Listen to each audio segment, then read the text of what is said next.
Dios te bendiga, amado amigo, hermano, que me ves a través de la página del Centro de Discipulado Mundial, aquí de la pastora Sandro Yola y Pablo Reyes.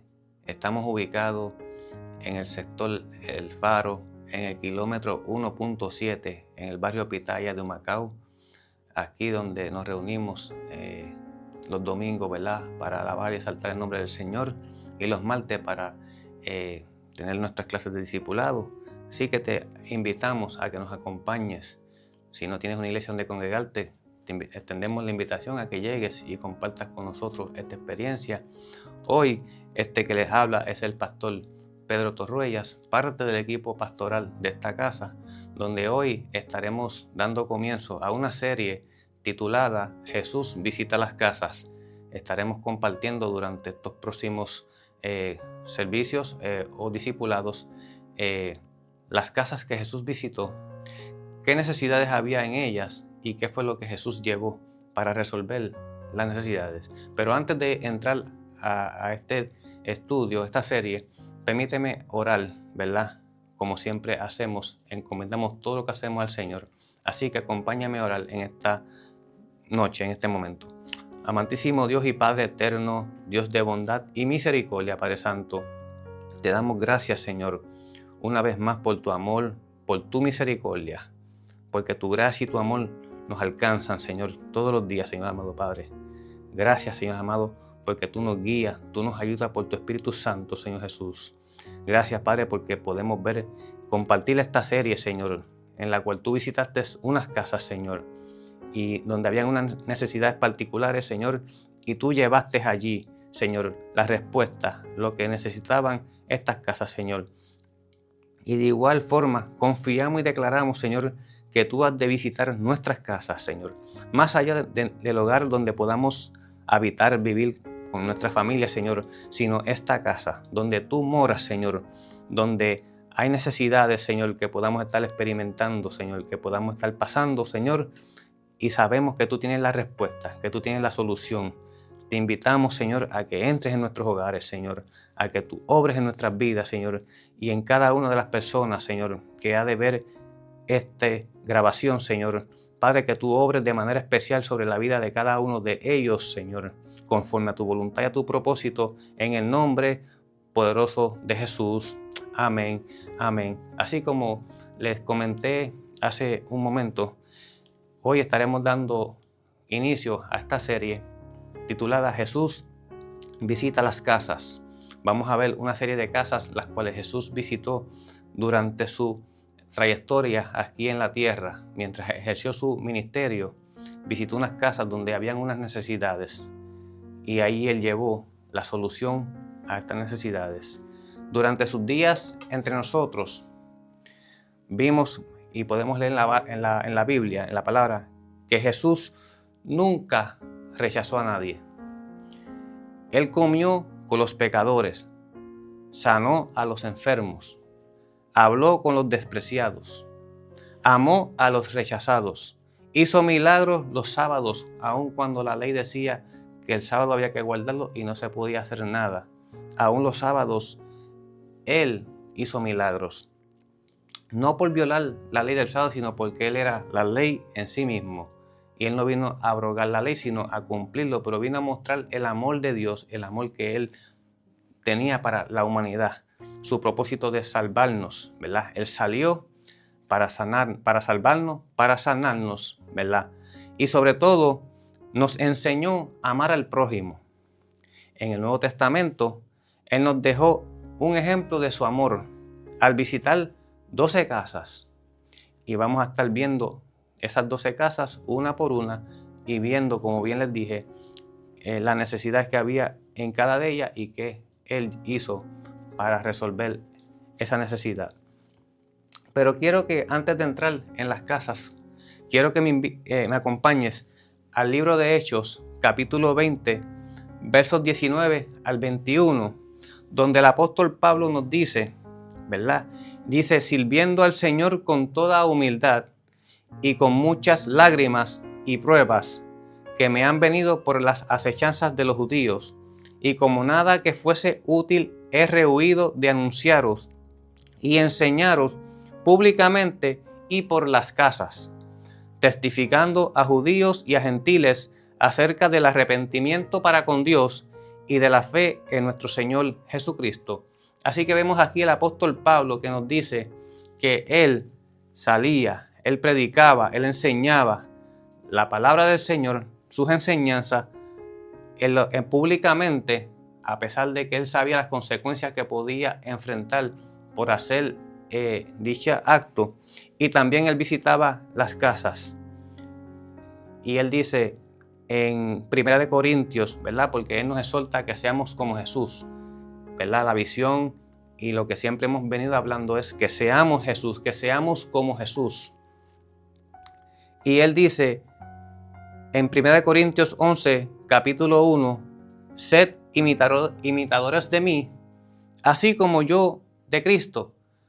La enseñanza y la sugerencia es que seamos Jesús, imitemos a Jesús. Pero Pablo dice, si van a imitar a alguien y no tienen ese modelo o esa referencia de Jesús, imítenme a mí, porque yo imito a Jesús. Y de esa forma, al ustedes imitarme a mí, van a estar imitando a Jesús. Así que, como bien sabemos, Jesús, viendo la humanidad, o Dios viendo la humanidad perdiéndose, envió a su Hijo. O sea que su Hijo salió, vino a este mundo, caminó por aquí, nos enseñó, visitó casas para llevar, ¿verdad?, un mensaje, las buenas nuevas, llevar la salvación. Y la visión de esta casa, que es la visión de Dios, es salvar, sanar y salir. Fuimos salvados porque Jesús salió y nos salvó. Fuimos sanados, fuimos discipulados y fuimos enviados para compartir estas buenas nuevas de salvación, para que otros también conozcan a Jesús y puedan ser salvados, puedan ser sanados, restaurados, discipulados y para que puedan ser enviados, que salgan a continuar predicando este evangelio, alcanzando otras vidas. Porque dice la Biblia, ¿quién oirá, ¿verdad? ¿O quién irá? Aquel que no ha escuchado a Jesús, si no hay nadie que salga. ¿Por qué hay que salir? ¿Por qué es importante salir? Porque hay una generación que alcanzar. Y si no salimos, no hay quien los alcance. Las ciudades esperan respuesta. Hay necesidades, hay un mundo, ¿verdad?, donde vivimos, que van a pasar situaciones, tribulaciones, vivir un caos, pero es necesario que salgamos, porque esas ciudades, esas personas están esperando una respuesta que solamente tú y yo como hijos de Dios, que tenemos el Espíritu Santo, tenemos la palabra de verdad, tenemos la palabra de Dios, podemos salir a compartir y darle la respuesta que tanto necesitan. Es tiempo de extender el reino, pero ¿cómo podemos extenderlo si no salimos? Por eso es importante, ¿verdad?, que seamos discipulados, que nos capacitemos de la palabra de Dios, de la visión de Dios, para que podamos salir y continuar esparciendo este mensaje y poder seguir extendiendo el reino de Dios aquí en la tierra. Porque el tiempo de la cosecha es ahora. Es ahora que la gente nos necesita. Es ahora que Dios necesita que salgamos a compartir este evangelio. Por eso es importante, y como Él nos deja en el ejemplo, que salgamos, ¿verdad?, a visitar no tan solo las casas, aunque esta serie se trata de las casas que Jesús visitó, pero que salgamos en tu lugar de trabajo, en tu comunidad, en tu familia, en tu núcleo de amigos, que podamos salir, compartir las buenas nuevas, la palabra de Dios, para que más vidas conozcan y escuchen de Jesús y puedan ser salvados, puedan arrepentirse de sus pecados. Así que, habiendo dado esta introducción, queremos ir a la primera casa, ¿verdad?, donde Jesús visitó. Y se encuentra en Juan, capítulo 2, versos del 1 al 12. Y esta es la boda en Caná de Galilea. La palabra dice de esta forma, de esta manera. Al tercer día se hicieron unas bodas en Caná de Galilea. Y estaba allí la madre de Jesús, y fueron también invitados a la boda Jesús y sus discípulos. Y faltando el vino, la madre de Jesús le dijo, no tienen vino. Jesús le dijo, ¿qué tienes conmigo, mujer? Aún no me ha venido mi hora. Su madre dijo a los que servían, haced todo lo que os dijere. Y estaban allí 6 tinajas de piedra para agua, conforme al rito de la purificación de los judíos, en cada una de las cuales cabían 2 o 3 cántaros.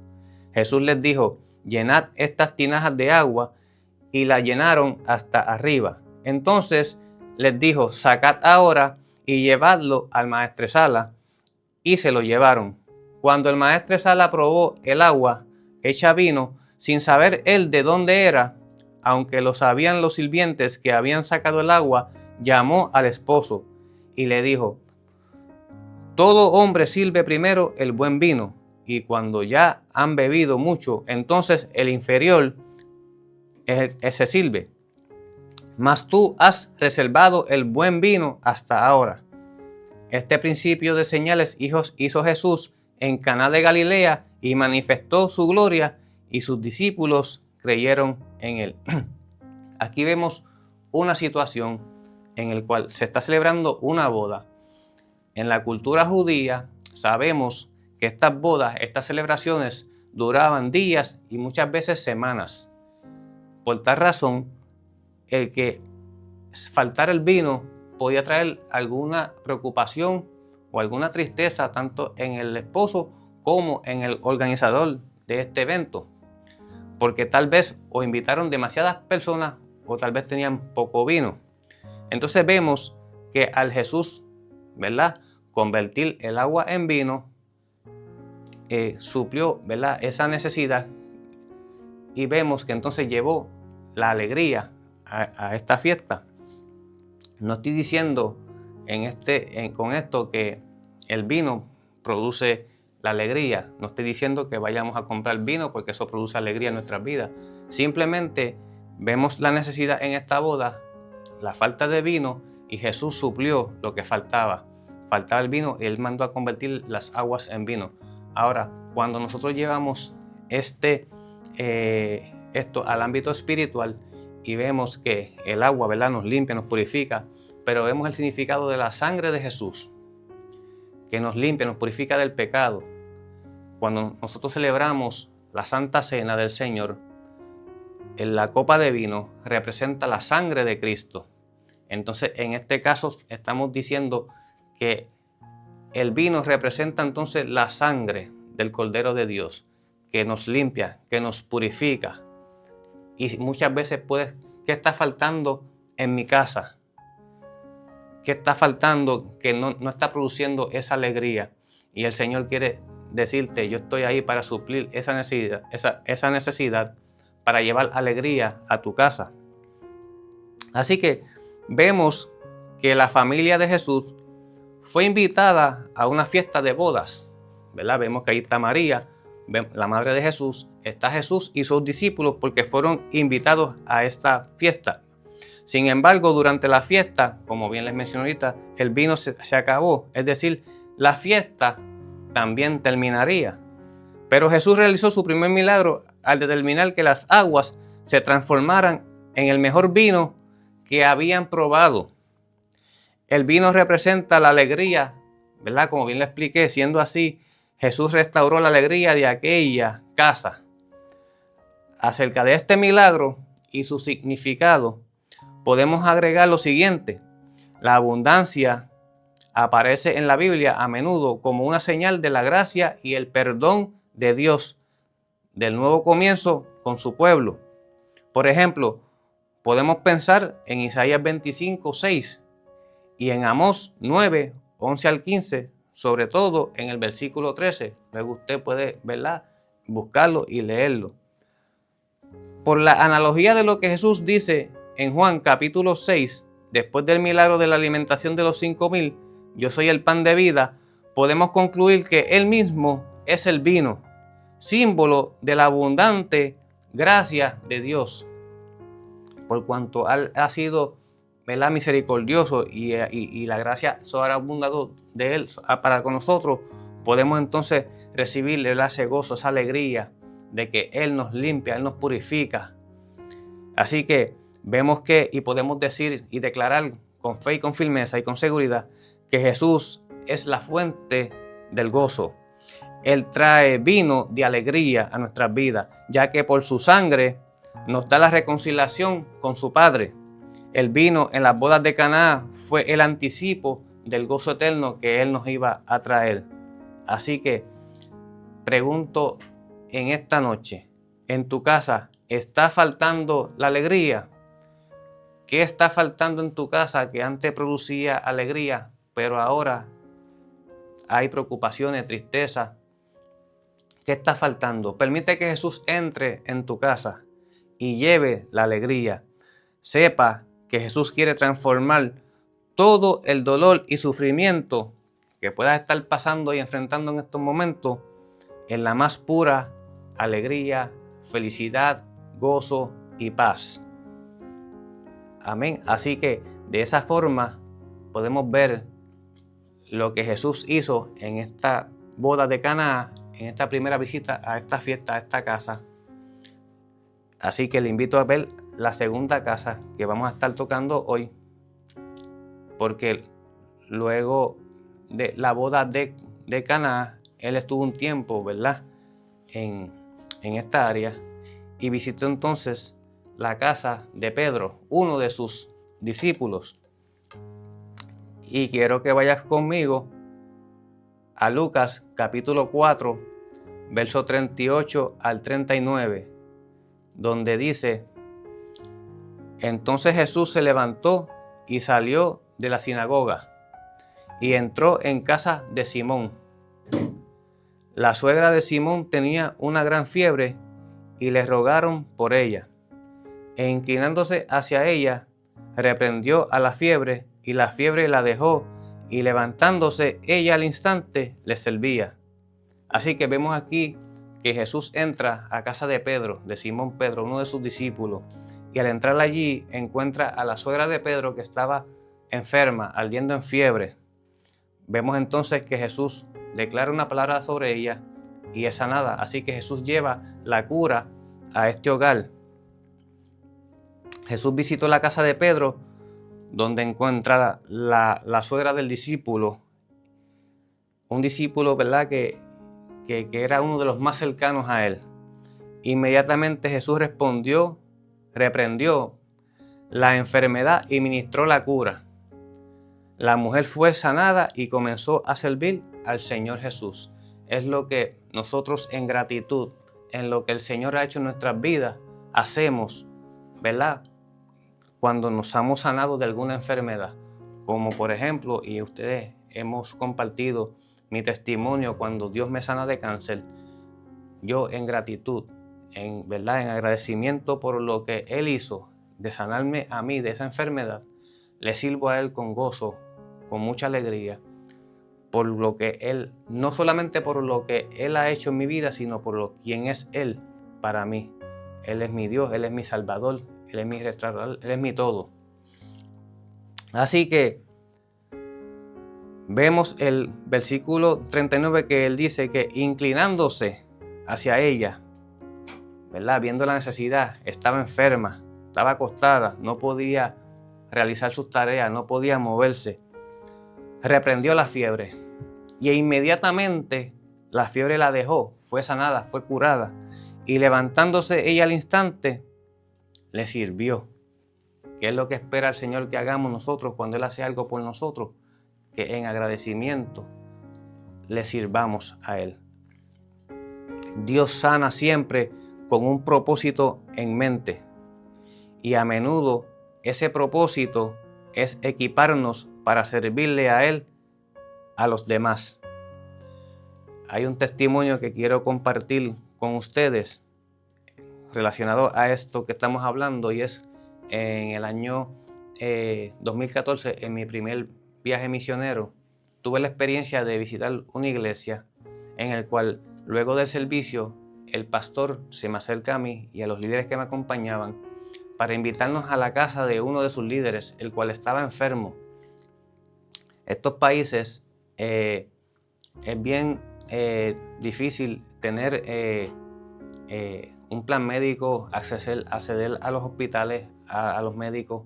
Así que muchas de estas personas, muchos de estos países dependen de mucho de la fe, de la oración del Señor. Y cuando salimos todos del templo, no solamente nosotros, el pastor, con los líderes que estábamos, ¿verdad?, misioneros en ese viaje, sino que toda la iglesia nos acompañó y fuimos a la casa de este siervo, de este líder, el cual se encontraba acostado en un sofá en su casa. Y ahí oramos, declaramos la palabra de sanidad sobre su vida, declaramos el poder de Dios obrando en su vida a favor de este varón, y vimos cómo Dios obró, sanó a aquel varón, a aquel líder, y en respuesta a ese milagro que Dios hizo, luego lo vimos sirviendo nuevamente en el templo, dándole la mano a los pastores, ¿verdad?, en la obra del Señor. Y de eso se trata. ¿Qué estoy haciendo con lo que Dios ha hecho conmigo o contigo? En agradecimiento, en gratitud. ¿Estoy sirviéndole al Señor? ¿Estoy sirviendo a otros? Porque la visión de la iglesia es ser salvos, ¿verdad? Somos salvos, somos sanados y salimos a servir, a llevar esas buenas nuevas, a llevar eso que el Señor hizo contigo, porque hay alguien que necesita escuchar, hay alguien que tal vez está callado sufriendo, tal vez está enfermo, no tiene los recursos para buscar las ayudas, pero tú con tu oración, tú con tu fe, tú con la palabra, con el testimonio que tú puedas compartirle del poder de Jesús, lo que ha hecho en tu vida, a través de ti puede impactar y obrar en la vida de esa persona que tú conoces. Así que no te limites, porque si Dios está en ti, el poder de Dios obra en ti y a través de ti. Y luego de esta casa, Jesús visitó la casa en Capernaum. Esto se encuentra en Lucas capítulo 5, versos 17 al 26, el cual lee de la siguiente manera. Aconteció un día que él estaba enseñando, ¿verdad? Jesús estaba en esta casa en Capernaum enseñando, ¿verdad?, la palabra, las enseñanzas, y estaban sentados los fariseos y doctores de la ley, los cuales habían venido de todas las aldeas de Galilea, de Judea y Jerusalén, y el poder del Señor estaba con él para sanar. Y sucedió que unos hombres que traían en un lecho a un hombre que estaba paralítico, procuraban llevarle adentro y ponerle delante de él, pero no hallando cómo hacerlo a causa de la multitud, subieron encima de la casa y por el tejado le bajaron con el lecho, poniéndole en medio delante de Jesús. Al ver él la fe de ellos, de aquellos 4 amigos de aquel paralítico, le dijo: hombre, tus pecados te son perdonados. Entonces los escribas y los fariseos comenzaron a cavilar, diciendo: ¿quién es este que habla blasfemia? ¿Quién puede perdonar pecados sino solo Dios? Jesús entonces, conociendo los pensamientos de ellos, respondiendo les dijo: ¿qué cavilas en vuestros corazones? ¿Qué es más fácil decir: tus pecados te son perdonados, o decir: levántate y anda? Pues para que sepáis que el Hijo del Hombre tiene potestad en la tierra para perdonar pecados, dijo al paralítico: a ti te digo, levántate, toma tu lecho y vete a tu casa. Al instante, levantándose en presencia de ellos y tomando el lecho en que estaba acostado, se fue a su casa, glorificando a Dios, y todos, sobrecogidos de asombro, glorificaban a Dios y llenos de temor, decían: hoy hemos visto maravillas. Así que vemos a Jesús en esta casa en Capernaum, donde ahí se encontraban los fariseos, los doctores de la ley, donde él estaba compartiendo las enseñanzas. Y vemos que llega estos 4 amigos que traen, ¿verdad?, a su amigo, un paralítico, en una camilla, y tratando de llegar a Jesús para que Jesús sanara a su amigo, no podían llegar por la multitud que había. Y ellos buscando la manera de cómo llegar a Jesús, subieron al techo de aquella casa, hicieron un joto en el techo y por allí bajaron a su amigo, al paralítico. Así que, cuando Jesús vio esto, admirado por la fe de aquellos hombres, Jesús perdonó sus pecados y restauró la salud de aquel hombre. Aquí tenemos un relato que es todo un cuadro. Jesús estaba enseñando en una casa. Las casas de Palestina tenían terraza, con un mínimo de inclinación para que cayera el agua de la lluvia. El techo, ¿verdad?, estaba formada por vigas que iban de un lado al otro, a corta distancia, con cañizos y cuerdas, y cubierta con una capa de aislante. Era lo más fácil del mundo el quitar el relleno entre dos vigas. De hecho, los ataúdes en aquel tiempo se metían y se sacaban muchas veces por el techo, por esa razón. ¿Qué quiere decir este pasaje acerca del perdón de los pecados? Cuando vemos la historia más adelante, vemos cuando Jesús sana a uno de los ciegos, sus discípulos le preguntan quién pecó, este o sus padres. Jesús le dice ni este ni sus padres. ¿Por qué vemos que Jesús, en vez de decirle levántate y anda, le dijo tus pecados te son perdonados? Tenemos que saber y entender que muchas de las condiciones de salud venían a raíz del pecado que cometía la persona o alguno de sus antepasados. Por eso Jesús le dijo tus pecados te son perdonados, porque al perdonarle los pecados que había cometido tal vez él o sus antepasados, de esa forma iba a quedar sanado. Así que debemos de entender, tener presente que se consideraba que el pecado y el sufrimiento estaban íntimamente relacionados como causa y efecto. Se daba por sentado que si una persona estaba sufriendo sería porque había cometido pecado, y por eso el que sufría tenía a menudo un sentido de culpabilidad.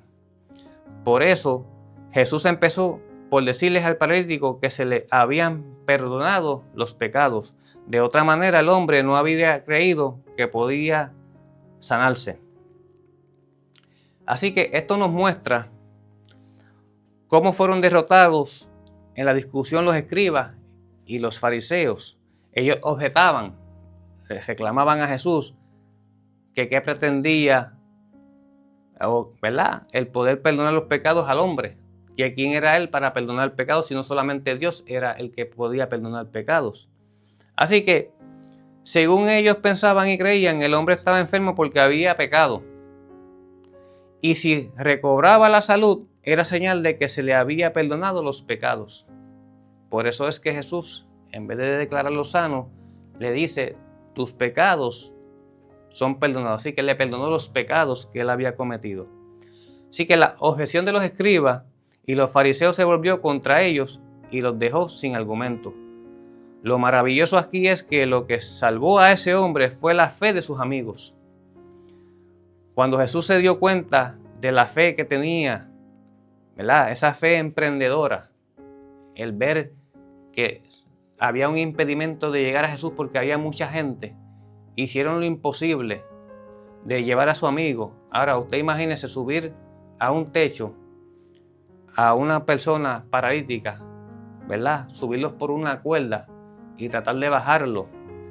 Eso es una muestra de amor de parte de aquellos amigos. Y de personas así, de amigos así, es los que usted y yo debemos de rodearnos. Gente que van más allá de lo que usted y yo le pedimos o esperamos. Gente que van sabiendo la necesidad que tú como amigo estás pasando, no te dejan ahí tirado, sino que van y buscan la manera de cómo ayudarte. Y eso fue lo que hicieron estos amigos. Lo maravilloso aquí es lo que salvó a ese hombre, ¿verdad? Como bien dice, fue la fe de esos amigos. Cuando Jesús se dio cuenta de la fe que tenía, la fe emprendedora de esos amigos, que no se detenía ante nada que les impidiera traer a su amigo a Jesús para que le sanara, aquella fe obtuvo la salud, la sanidad, ¿verdad?, de aquel paralítico. Por eso en Lucas 5:24 Jesús les responde a los escribas y a los fariseos: pues para que sepáis que el Hijo del Hombre tiene potestad en la tierra para perdonar pecados, dijo al paralítico, a ti te digo, levántate, toma tu lecho y vete a tu casa. Así que Jesús quiere restaurar la salud de tu vida. Jesús quiere restaurar la salud de tu familia. Invítelo a entrar a tu casa hoy mismo. Permita que Él lo sane. Permita que Él lo restaure. Y permita que Él lleve la alegría que usted está buscando y necesita, que sola y únicamente lo vas a conseguir en Él. Así que hasta aquí esta parte de hoy. Quiero orar por ustedes. Amantísimo Dios y Padre eterno, Dios de bondad y misericordia, Señor. Gracias, Señor. Gracias por tu amor, gracias por tu gracia y por tu misericordia para con nosotros, Señor. Gracias por tu palabra. Gracias, Señor, porque tú siendo Dios, Señor, te despojaste a ti mismo. Saliste del trono y te encarnaste en María por medio del Espíritu Santo para estar con nosotros, para estar con nosotros, para traernos salud, sanidad, para restauración, para perdonar nuestros pecados, para reconciliarnos para con el Padre. Vimos estas casas que tú visitaste, Señor, donde tú llevaste alegría, donde llevaste la sanación, donde llevaste el perdón de pecados, Señor Padre Santo. Te invito, Señor, te invitamos, Señor, a que tú entres en nuestras casas, Señor, Padre, y que de igual forma, Padre Santo, tú traigas a nuestras casas, Señor, alegría, sanación, Señor, y perdón en nuestros pecados, Padre. Para la gloria y honra de tu nombre, te damos, Señor. Amén, amén y amén. Sean todos bendecidos. Recuerden que esto es una serie. Continuamos en la próxima semana. Dios les bendiga.